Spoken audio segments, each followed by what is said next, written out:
नमस्कार मित्र आणि मैत्रिणी.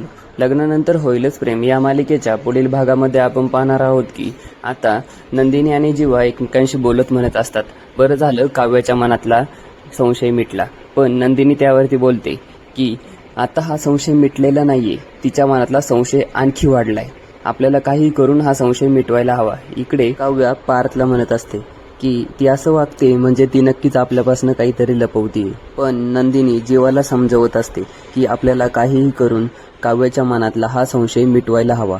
तर त्यावरती जीवा बोलतो की फक्त काव्या, कारण काव्याच्या मनात जेव्हा संशय निर्माण होतो त्यावेळेस ती प्रश्न विचारते, पण दादा म्हणजेच पार्थ मात्र त्या प्रश्नांची उत्तरं शोधतो आणि जीवा जे म्हणत असतो तेच इकडे पार्थच्याही मनात चाललेलं असतं.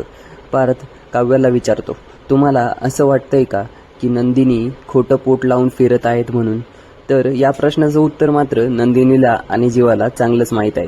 काव्याला कधी समजणार हे आपल्याला लवकरच पाहायला मिळणार आहे. पुढे काय होणार ते पाहण्यासाठी आपल्या चॅनलला सबस्क्राईब करा आणि व्हिडिओला लाईक करायला विसरू नका. धन्यवाद.